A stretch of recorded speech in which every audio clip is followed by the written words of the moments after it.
All right, what's going on, Big Blue Nation? Welcome on in to Locked On Kentucky, your daily Kentucky Wildcats podcast. I'm your host, Lance Dawe, writer for Sports Illustrated for various SEC-related things. But on this podcast specifically, we take a dive into all things Kentucky athletics. I want to thank you guys so much for making Locked On Kentucky your first listen every single day. I want to remind everybody out there that we are free and available on all platforms. Been a hot minute since we've done a podcast. Really excited to get back on things. Programming announcement for everybody here at the beginning of the pod. Through June and July, we will be doing 3 shows a week. I'm probably going to put them out Monday, Wednesday, Friday. We'll just have to see what happens. But from here on out, 3 episodes a week instead of 5 episodes, 1 every weekday. It's the off season. I don't like that word. I like to think, just like Josh Pate, that there is no off season here in college athletics, but it is kind of that season where things wind down a little bit for the summer, and Kentucky actually has some things planned this summer that are going to be pretty exciting, pretty fun to cover. We're going to talk about that later on in the show, but I wanted to start off here talking about Kentucky's new assistant coach. If you didn't see it a couple days ago, it's not been officially announced, but it has been reported by several media outlets. KT Turner, who was the associate head coach at Oklahoma, will now be joining Kentucky's staff as an assistant coach. Wanted to kind of go over what Kentucky's getting in KT. So like I mentioned, he was an associate head coach at Oklahoma. He's also was at SMU for several seasons. He was at Texas for a couple of seasons. And also, he was on Wichita State staff in 2013 when the Shockers went to the Final Four. So what is Kentucky getting in KT Turner? Well, what Kentucky wanted out of this new assistant coach was somebody who was personable and relatable, somebody who could recruit well, specifically the state of Texas, and then somebody that, and I think this was more of a fan thing than anything, they wanted somebody that had a track record, that was a name, that somebody out there was like, okay, that's a respectable get. We appreciate that as fans, and we respect that get because it's somebody that we know. I don't necessarily think that he doesn't necessarily check the box for fans where it's like, okay, this is somebody that I definitely know. I saw several people on social media be like, okay, we like his track record. Like, he's got a good track record, but who is this guy? You know, and I'm not here to knock on KT. I think this is a good hire. While he may not be somebody that has a known name, he's someone who has been trusted by some big names. And this is a direct quote here from The Athletic. 5 different coaches who've made a Final Four, including 2 Naismith Hall of Famers, have now hired Turner. NCAA and NBA champion Larry Brown raves about Turner, the founder of talent-rich Nike grassroots program, and I believe the program is called Moken Elite. Maybe pronouncing that wrong. But the founder of that program is Turner's best friend, and the players he's recruited and developed into pros, they swear by Turner. And one of those actually being Shake Milton. Shake Milton has raved before about how relatable and accessible and just how comforting somebody like KT Turner is, and Milton's been really, really positive about who KT is, not just as a coach, but as a person. And this is a direct quote here from Shake Milton talking about KT Turner. He has this way of relating to people that really gets guys to buy in. He relates to you on a personal level first, and then everything else comes after. He's an amazing person. He recruited me and promised me to be like family, and when I got there, I was over at his house all the time just chilling, really being that family. He's somebody you can definitely count on, and I wouldn't trade him for any coach in the world. He's in my inner circle, someone who I can trust and lean on at all times. In any situation, he's right there in my corner right now to this very day. That's Shake Milton talking about new Kentucky assistant coach KT Turner. You need somebody that's relatable. You need somebody that has a track record. This guy's been trusted by a lot of different big names. And then on top of that, you need somebody that is able to recruit. Sure, he may have a great personality. Sure, he may have a great track record with coaches. But what has he done on the recruiting trail? Well, it is well documented that KT Turner is a really, really solid recruiter in the state of Texas. A lot of different people have come out and praised him for that. But The Athletic, in one of their articles recently, made a good point talking about how he is somebody that can recruit in the state of Texas. Kentucky wanted that, but he can go a little further than the state of Texas, and they actually noted it earlier on in the article. The creator of Moken Elite, which is a Nike program that had 27 alumni on D1 rosters last season, Turner is very, very close friends with the creator of that program. So there's kind of a pipeline there to a program that puts out a lot of different really, really talented high school basketball players, including Ochai Agbaji, Trey Young, Michael Porter Jr. Some Kentucky fans may be familiar with this name, Willie Cauley. Everybody knows who that is. So he's a really, really good recruiter. He's best friends with somebody who runs a program that has put out a lot of really good talent as of late. And I mean, he checks the boxes for me. He checks the boxes. He's somebody that is trusted, somebody that is relatable and accessible, and can handle things well on the NIL front, in my opinion, based on what I've read about him. Really good recruiter. And then on top of that, something that I've read in multiple places, I think his personality fits well on this coaching staff, because there have been several people that have come out and said, well, he's a calming presence. He's a respectable presence. He's not somebody that's fiery and out there and screaming. He's more of a bring you back down to earth kind of guy. And I saw The Athletic. I think I might have seen On3 say this as well, but that's something that will complement Calipari's coaching style. And for those of you that have been commenting on Coach Cal on my YouTube channel for several months now, I think you can appreciate what I'm saying here is that there's a coach on Kentucky's staff that will be able to offset how John Calipari coaches in game. And I think that's something to be happy about. I think that's something to be pleased about. This was a good hire. This was a good hire, in my opinion. All right, we're probably going to talk about KT Turner a little bit more this offseason. Just kind of wanted to get it out, and it will officially be announced at some point. Before I move on to talking about what Kentucky's going to do this summer, they're making a trip outside the states. Some of you may already know about it. Before we get to that, though, I want to tell you guys about our friends over at BetOnline. BetOnline.net is your number one source for all of your betting stats and sports info. You can find all of the latest sports developments, news, odds, and including this year's basketball championship matchup, the Warriors, the Celtics, going to be a lot of fun. The NHL Hockey Conference Finals, Major League Baseball, and of course all of the latest fighting news from MMA to UFC to boxing. BetOnline is your continued source for all of your sporting wagering information, including live betting, esports, and more. You can head to the website today or use your mobile device to learn more about the trends in the action. That's BetOnline, where the game starts. All right, continuing along here on the Friday edition of Locked On Kentucky. Lance Dawe here with you really quickly. Got an important favor to ask of you. We've put together a survey so we can learn more about listeners like you and make your favorite Locked On podcasts even better. This is an opportunity for you to tell us what you like and you don't like about Locked On Podcasts. You can go to lockedonpodcast.com/survey right now to get started. It won't take very long, and everyone that completes a survey can qualify for a chance to win one of 10 $100 Ticketmaster gift cards.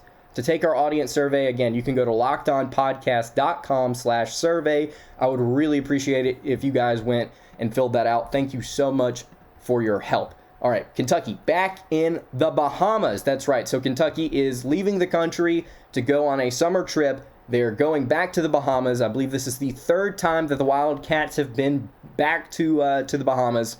Really, really exciting. If anybody wants to start a fundraiser for me to go, I'd really appreciate it. That's a joke. But Kentucky put out a press release. Here's what they had to say.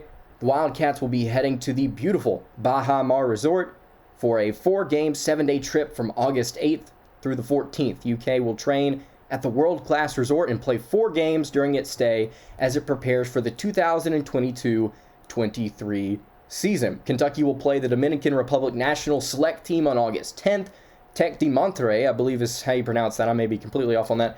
On August 11th, and then they will play Carleton University on August 13th, and the Bahamas national team on August 14th. Really, really fun stuff. NCAA rules allow for a foreign tour by an intercollegiate team once every 4 academic years. Kentucky's Big Blue Bahamas Tour is managed by BDG Sports, a Lexington-based event marketing firm which actually annually manages more than 24 games at Baha Mar each November. This is what John Calipari had to say about the trip. Obviously, he's excited. I'm excited for them. I wish I could go, but this is what Calipari said. This has always been a memorable trip for our teams and our fans. It has always given us a springboard heading into the season. These games will be a challenge for us and will allow us to grow to see where we are at this point. We have a great mix of returning players and newcomers who want to use this opportunity to begin the preparation it takes to win a national title. That's our goal, and it all starts at Bahamas. Something that I think is worth noting here, actually a couple of things, is that Coach Cal makes a really good point. Not only is this a good opportunity for some of the returnees to kind of build on what they've been doing this offseason, to kind of learn and kind of continue to grow as players, but it's also an opportunity for some of these new guys to come in and get prepped. Cason Wallace, Chris Livingston, Adu Thiero, Antonio Reeves Jr., the transfer from Illinois State, they're all going to be able to use this opportunity to develop chemistry with their other guys. And that's really exciting to me, to get to go and play some legitimate competition, some legitimate competition, and be able to try and form that chemistry.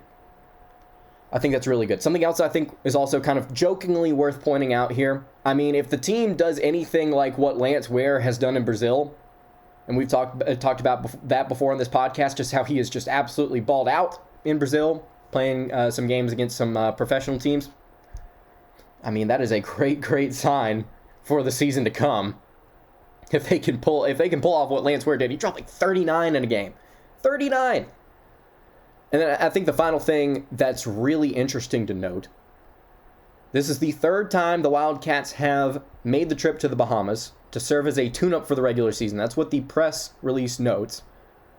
And they also note, both previous times the Cats went, they came away with very positive results. Kentucky first traveled to the island prior to the 2014-15 season, which ignited a magical run that ended in an undefeated regular season, SEC regular season and tournament titles, and a trip to the Final Four. Kentucky earned a 4-0 mark in the Bahamas in 2018 prior to going 30-7 and reaching the Elite Eight in 2019. It's a pretty good track record for Kentucky to have gone to this place twice, and both times that they've gone, the following season, the upcoming season, done some really cool things. And I know that there are a lot of people out there that are kind of down on the program right now. But let's start to kind of look ahead to this season instead of wallowing about last season or thinking about what could happen 3 years from now. Let's look at this season. You got the National Player of the Year back. You got a couple new 5-stars coming in. You got a transfer that was averaging over 20 a game. You've got your point guard back that was a finalist for several awards and is a phenomenal distributor and pairs well with your National Player of the Year. I mean, you have to be happy about this year, right? Now, I've said several times on this podcast, it would be really nice if Kentucky went out and got one more player on scholarship, but I don't think it's going to happen. And even Coach Calipari said, it was like, well, it'd be nice. I don't know if we're going to, though. That would be nice. The only thing that I can think about complaining about right now outside of that is projecting how this coaching staff is going to handle games this season. I can only get upset at projecting how Coach Calipari is going to handle the things schematically this year. And while my projections, or our projections as fans, may be correct or accurate to some degree, I don't think it's worth worrying about right now. Because if it yields results at the end of the day, then what's the point of complaining? We can complain about it, we can project, but what's the point? So I'm excited, man, and this is one of those things where it's just like, man, it's another opportunity to get better prepared for what is to come. I'm excited about that. Before we move on to talking about an SEC football-related topic, we talked about it a little bit recently. I kind of want to dive into how it specifically impacts Kentucky. Before we do that, though, I want to remind you guys to subscribe to the YouTube channel. If you're watching on YouTube, if you're listening on podcast format, please do me a favor. On either platform, leave a review, leave a comment, tell me how you feel about the podcast. I would genuinely appreciate it. Continuing to climb subscribers-wise on the YouTube channel, getting close to 1,500. Really excited about that. All right. So if you've not been paying attention, over the past several days, the SEC executives and a plethora of SEC coaches have been down in Destin, Florida, having meetings just about the league, and they've been kind of discussing a scheduling format change because Texas and Oklahoma are coming into the league in 2025. So the SEC is getting together and saying, look, we're about to become a super conference. We're about to have 16 teams in the league. We've got to do something to change the schedule because the way that we have it currently would not work with 16 teams in the conference. And so apparently they've thrown out a ton of different models.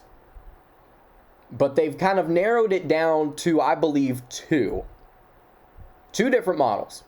A 1-7 model, which means Team A has one assigned team that they play every single year, and the other 7 teams on their conference schedule rotate out. That's one model. So, for instance, Kentucky their one team that they play every single year could be, I don't know, Tennessee.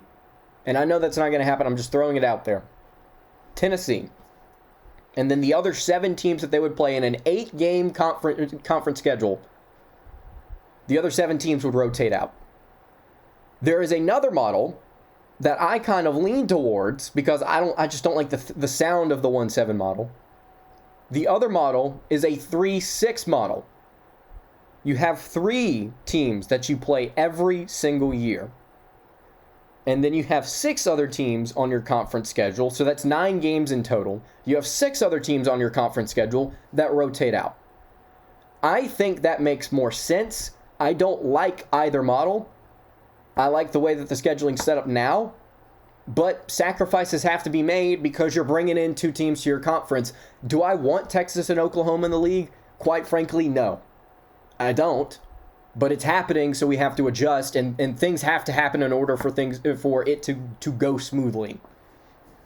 So I think a 3-6 model would make more sense. But the question here is, could a change to the SEC scheduling format, could it hurt the Wildcats?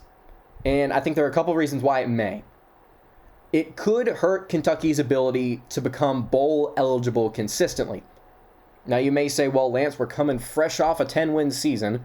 You know, Mark Stoops has one of the cushiest jobs in all of college football. We're recruiting out the wazoo. We've got really, really good stuff going on within the program. Why are you even questioning Kentucky's ability to become bowl eligible? Because of their history up until this point is really the only answer I could say to that. I mean, if Mark Stoops leaves, let's say Kirk Ferentz quits at Iowa, retires. Could we see Mark Stoops go back to his alma mater? That's a possibility. He could leave the program. Whatever may happen, let's say Mark Stoops is gone, and Kentucky has to kind of revert back to what's been their average, which is slightly underneath average. Not having 4 non-conference games to go through instead of 3, which would be the 3-6 model, having 3 non-conference games, that would really, really hurt Kentucky's ability to get to bowl eligibility because that would be one less cupcake that Kentucky could play on their schedule. So you got your 9 games, right? You got your 9 conference games, the 3-6, and then you have 3 more non-conference games left over.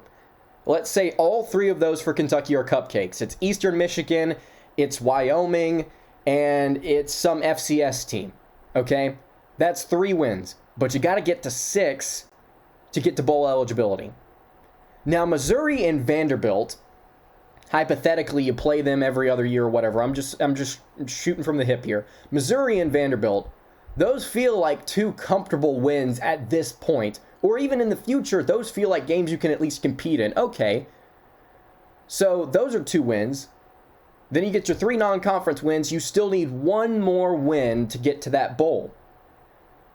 With the way that things are currently set up, you have that 4th non-conference game, right? You can throw in Western Kentucky or something like that to play. You got your 4 wins. You got your 2 wins in the SEC. That's 6. You get to a bowl. But now that it could potentially switch to a 3-6 model, it's gonna really challenge not just Kentucky's ability to get to a bowl, but teams like South Carolina, Mississippi State, Vanderbilt, if they even get close to it. So it's really putting a damper on the bottom half of the SEC. And I'm not saying that's where Kentucky is now. I'm saying that's where they've been. So I'm just kind of relying on history here so that we project down the road. If Stoops leaves, then this could be a problem. On the flip side, though, I think that extra conference game that Kentucky gets could also pull in more revenue. That could be the saving grace. It's like, well, you didn't get to a bowl, you didn't get the money from the bowl game, but you got that extra conference game. And I think the benefit actually of that extra conference game is it could be a team from the SEC West. Let's say you start playing LSU, you play Oklahoma, you play Texas. That's going to draw in crowds. That's going to draw in more money. Now, there's also a negative side to that. A 3-6 model would likely draw more teams from the SEC West, and that's not fun.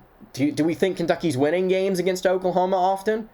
Do we think Kentucky's winning games against Alabama, Auburn, LSU, Ole Miss even? If we're thinking down the road here, like a decade from now, is that happening consistently? I don't know. I doubt it. And the only other thing I want to point out here is I think it'll be interesting to see who Kentucky's 3 fixed opponents will be. If this is the model that the SEC goes with, if the 3-6 is what we go with, it's going to be fascinating to see how they distribute Kentucky's 3 fixed opponents. Because if they miss Georgia, I feel like we're good, right? If you get like Florida, Tennessee, and Mississippi State or something like that, you get Florida, Tennessee, and Vanderbilt. I mean, you feel pretty good about that. To go back to what we were saying about getting to bowl eligibility, that kind of offsets things in a way. Kind of makes me feel better. But still, changing the format, I think, has the ability to hurt Kentucky long term. But here's the thing. This is all for the good of the conference. The SEC is not thinking about getting every single team to a bowl game. Now, I think that's why they're refraining from voting on it right now. I think their refrain is like, well, we got 13 teams to a bowl last season. That was money. That was great, guys. We need to find a way to continue to do that. Well, adding Oklahoma and Texas to the SEC and changing your entire scheduling format's probably going to put a hurting on South Carolina, Kentucky, LSU, or whoever's down in the SEC West. So I'm just saying that, I think the changes that are coming are going to injure the conference in some ways, but at the end of the day, for the benefit of the conference, it needs to happen. Because if we're talking about the SEC maintaining its status as a powerhouse, if we're looking at the mid-tier to the cream of the crop up top, I think that's kind of what these commissioners and these different coaches and stuff are focusing on.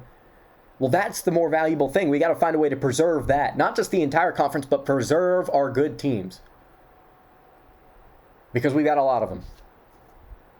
All right, that's my thought on that. If you guys have any thoughts on the SEC scheduling, if you got any thoughts on anything we talked about today, you can leave it in the YouTube comments below, or if you're listening on podcast format, you can hit me on the socials. That's going to do it for today's episode of Locked On Kentucky. You can follow the show on Twitter at LockedOnUK. You can follow me on Twitter at LanceDawe_.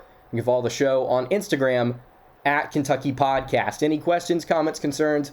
Again, leave them in the YouTube comments below. Hit me on the socials. I will see you all Monday for another episode of Locked On Kentucky. Hope you guys have a great rest of your day, and God bless.